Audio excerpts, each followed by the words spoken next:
Okay, Assalamualaikum warahmatullahi wabarakatuh dan selamat sejahtera.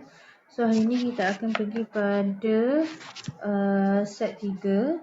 Soalan ni hari tu waktu saya suruh buat video.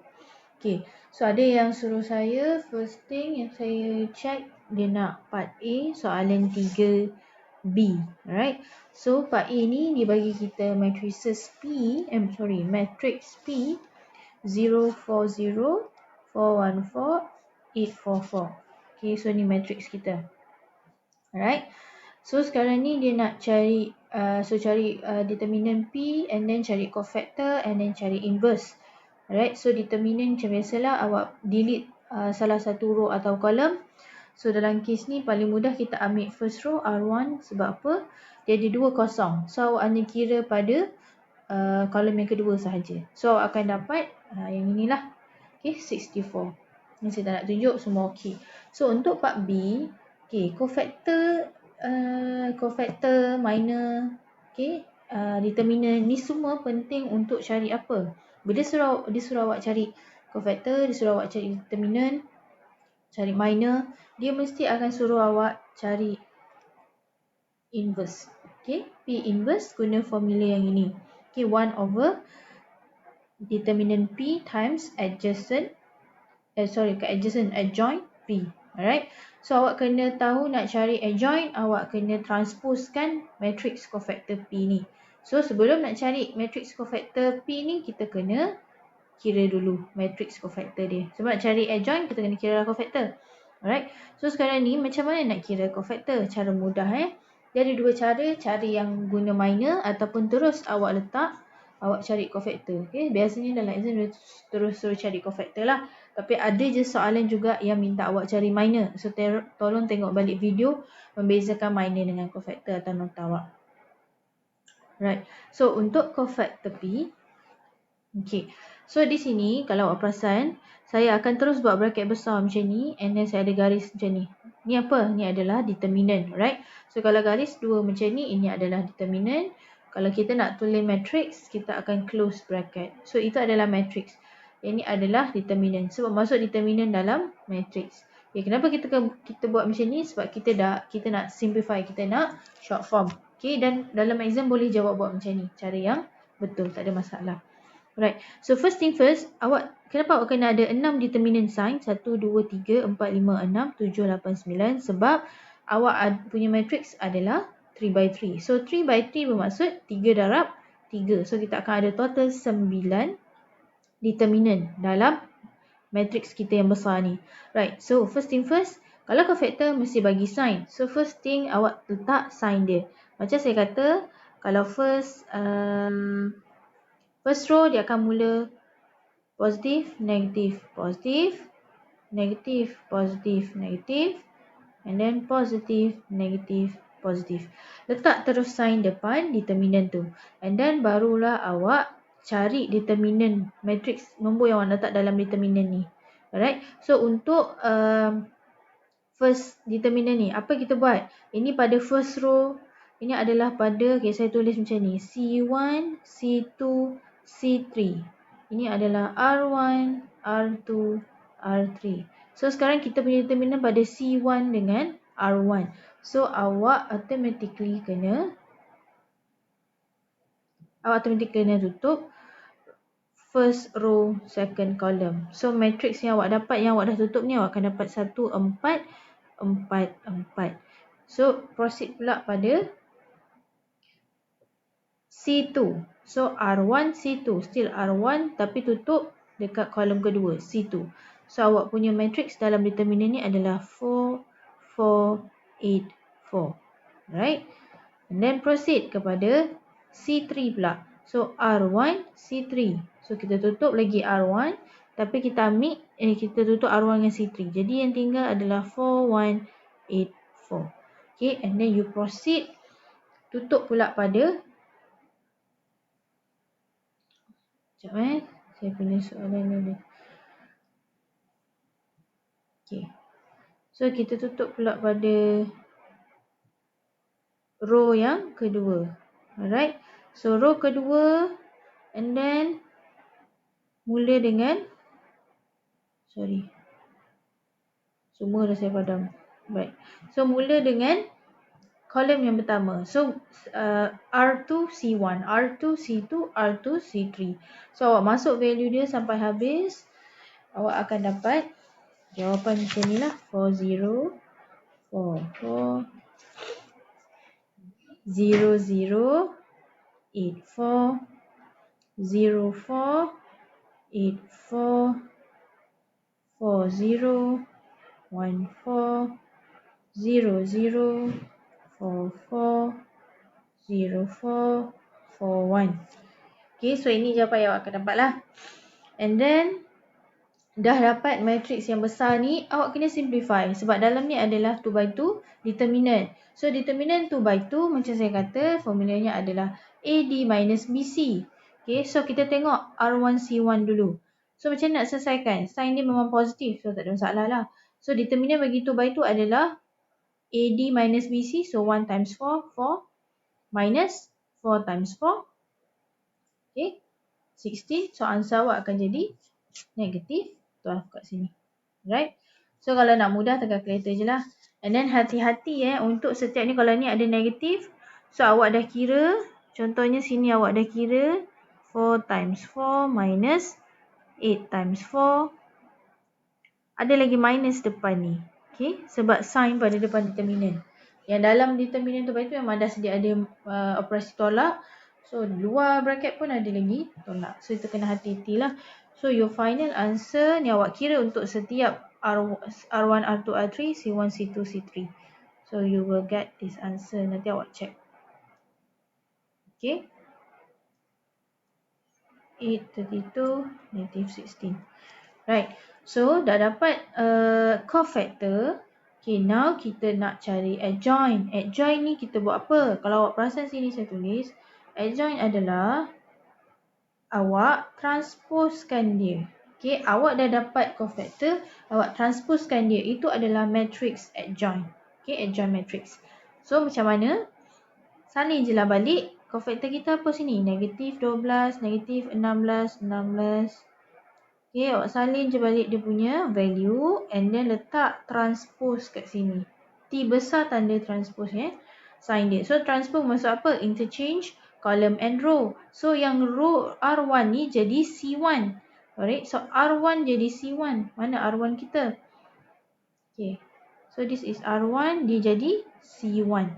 So, awak pun tukar dia punya position. So, dia jadi negatif 12, negatif 16, 16, 16, 0, 0, 8, 3, 2, negatif 16. So, ini adalah adjoint. Simple saja. Dapat cofactor, transpose itu adalah adjoint. And then nak cari inverse, masukkan value yang kita dah cari tadi. First, kita dah cari determinant, 64. And then, kita dah cari adjoint, masuk je dalam formula. So, determinant kita adalah 64. Matrix ni awak salin balik dalam formula. So, ini adalah inilah. Okay. Rajin-rajinkan salin. 16, 0, negative 16. And then, ini wajib darat ke dalam. Kalau boleh, jangan biarkan kat luar. Sebab kalau markah banyak, dia akan tak bagi awak J1. Sebab awak tak daratkan di dalam. So, kena daratkan ke dalam lah.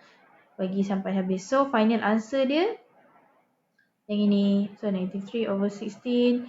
1 over 4. 1 over 4. 1 over 4. 0, 0. 1 over 8. 1 over 2. 1 over 4. So, kawan awak ada yang dapat jawapan ni lah. Good. So, inilah matrix inverse kita. P inverse. Right? So, now we go to part B. So, part B ni. Okay, benda simple saja. Sebab dia adalah log biasa. Okay, base yang sama. Bila dia dah base yang sama. Sekarang ni dia base berapa? Saya tanya awak. Right?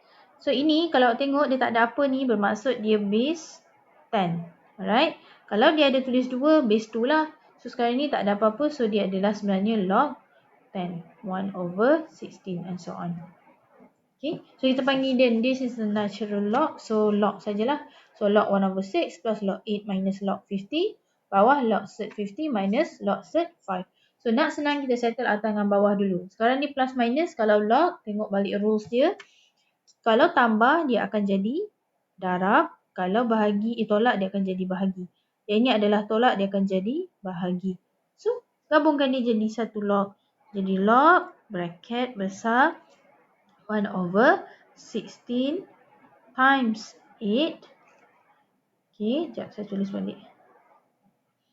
1 over 16 times 8 over, sebab divide kan, 50. Okay, and then log yang bawah ni pun sama, dia bahagi, so surt 50 over surt 5. Okay, tekan calculator, awak akan dapatlah jawapan dia. Yang atas adalah log 1 over 100, bawah adalah log surt 10. Right, so sekarang ni dah selesai belum? Belum, tapi kita tahu kita boleh simplifykan lagi kuasa kat atas ni. So 1 over 100, yang ini kita boleh simplifykan dia jadi base 10. Okay, ini dah memang 10 lah. So ini 1 over 100 adalah 1 over 10 power of 2. So kalau 2 ni dekat 1 over 10 power of 2, so kalau kita bawa dia ni atas, dia jadi 10 power of negative 2. Right, so yang bawah ni pula, kita tahu surt 10 adalah 10 power of 1 over 2. Tukar kepada indices. Sebab log kan. So kita bermain log dengan indices ni adik-beradik kan. Okay. So dah tukar dia dalam base yang sama. Base 10. Awak tulislah. Log 10 negative 2. Log 10 1 over 2. Tapi kalau nak mudah. Okay. Yang ini kuasa dia ni boleh bawa ke depan terus. Right, so awak akan dapat kat sini negative 2 log 10 over 1 over 2 log 10. So ini log 10 over log 10, kita boleh kisah jadi negative 2 divided by 1 over 2. So you will get negative 4. Ini final answer. Hanya menggunakan basic rule dia saja. Alright. So next question yang awak tanya adalah untuk soalan 2B. This is part B lah. So soalan question number 2B. Okay, now dalam soalan ni dia suruh awak cari dia punya roots, betul? Okay, dan dia beri awak quadratic. Dia bagi awak punca kuasa 3 kan? So yang ini. Okay. Dia bagi awak function, cubic function and then linear. So dia suruh awak cari dia punya other roots by using long division. So bahagilah macam biasa. Bila kita dalam silibus kita mesti dapat 0 tak ada remainder. So dah dapat 0 ni, okay. Awak tulis dulu first step, tulis dia punya cubic function 2x cube plus x square minus 5x plus 2 equals 0. The next step is awak tulis dia punya jawapan atas ni 2x square plus 3x minus 2 darab dengan x minus 1. Okay, equals 0. Sebab ini benda yang sama lah. Awak dah bahagi, awak pecah kepada 2, kuasa 2 dengan kuasa 1.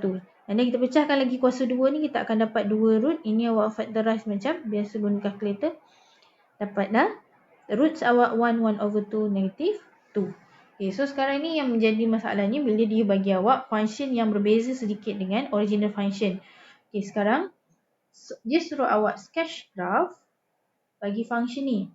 Okay, kalau awak tengok betul-betul, function negative 2x cube minus x square plus 5 minus 2 ni sebenarnya daripada original equation. Cuma dia buat apa? Dia darabkan dengan negatif pada original equation tu. So, awak akan dapat function yang dia nak suruh sketch. Okay. So, dari situ awak tahu, kalau cubic function, saya beritahu yang penting adalah roots. Okay. Kalau dia function yang sama, cuma sign yang tukar, bermaksud shape saja yang bertukar. Kalau yang ini, dia negatif, bermaksud mula daripada kiri turun ke kanan. So, kalau dia positif, shape kita akan mula pada kanan turun ke kiri. So, itu yang membezakan. Dia masih menggunakan root yang sama yang awak dah cari dekat sini tadi by long division. Sebab apa? Dia function yang sama. Alright? Cuma sign je yang dia tambah kat depan tu. So, nak lukis cubic. Tadi sini saya dah tuliskan. So, cubic mesti lalu kena plot dulu dia punya roots. So, root dia adalah 1 over 2 negative 2. Okay, settle. So, sekarang dia mesti melalui 3 point ni. Saya cakap. So, kita nak pilih shape yang positif ke yang negatif? Tentulah negatif. Sebab apa? Sekarang dia punya sign ada negatif depan x cube dia. So, mula daripada kiri ke kanan. So, awak pun tarik daripada kiri. Right. So, lalu sini. Sorry. Tembus dekat 1. Tapi sini dia intersect pada y. So, awak cari dia punya when x equals to 0. Awak akan dapat y awak negatif 2. So, ini graf yang dia nak awak lukis. Boleh hanya shape yang beza. Kalau dia positif sini, awak mula daripada kanan. Kanan, turun. Macam ni. Okay. Ini kalau positif. Right. Yang purple ni negatif. Okay. So, tu shape dia lah. Right. So, next kita pergi pada soalan seterusnya, which is number 5. Okay, number 5 ni simple je. Dia bagi awak satu matrix, which is matrix A. So, berikut adalah dia punya value lah. Okay, yang saya buatkan warna merah tu. Sekarang dia bagi awak equation A squared plus PA plus QI equals 0. So, apa kita nak buat? Kita masuklah matrix tu dalam function dalam equation ni. Alright, dalam equation ni. So, A squared bermaksud matrix A darab dengan matrix A. And then plus, awak kena buat dalam satu line yang sama. Jangan kira asasing kalau boleh. Buat dalam satu line yang sama. So, P ni adalah constant. Kita sebut dalam soalan. So, letak kat luar. Darab dengan matrix A. Saya salin balik matrix A. And then plus Q times I. I ni adalah identity matrix. So 1 0 0 0 1 0 0 0 1. So biasalah. So equal to 0. Ini adalah matrix juga. So 0 matrix adalah semua value dalam matrix tu 0. So letak je 0. Alright. And then nak buat apa? Awak kena selesaikan. Dah tahu matrix multiplication, selesaikan dulu 2 ni. Okay. Matrix A dalam matrix A dapat berapa? And then awak darabkan P ni dalam matrix. Okay. Q ni pun awak darab dalam identity punya matrix. So you will get this final relation lah ataupun matrix dia. So awak dah darabkan dalam, ini jawapan yang awak akan dapat. Okay. Tolong buat. And then macam mana kita nak cari P dengan Q? So ini akan jadi macam kita boleh compare terus jawapan ni. Sebab apa? Kiri, matrix kiri sama dengan matrix kanan. So left hand side equals to right hand side. Jadi belah kanan ni tentu kosong. Jadi awak boleh ambil mana-mana row atau kolom. Okay. Dia punya elemen A11 ke A12 ke tak kisah. And then equalkan dengan elemen dia yang belah kanan. So sekarang ni contoh saya nak ambil. Yang ini pada elemen A11. So saya ambil belah kanan pun A11. Warna biru ni saya comparekan dia. So this is A11 left hand side sama dengan A11 right hand side. And then yang ini adalah A12. This is A12. So comparekan 5 plus P equal 0. So P terdapat negative 5. So yang Q ni awak ambil equation ni equal dengan 0. Q awak akan dapat 4. So itu dia punya jalan kerja bagi number 5. Kalau dia bagi soalan macam ni senang. Awak masuk je ikut apa yang soalan nak. And then equatekan kiri dengan kanan. Right? Tapi kena expand dulu lah. Kalau tak expand awak tak boleh dapat lah final answer yang ni. Alright. So itu saja untuk muafakat set 3 soalan yang awak minta saya explain lagi. Alright. Thank you.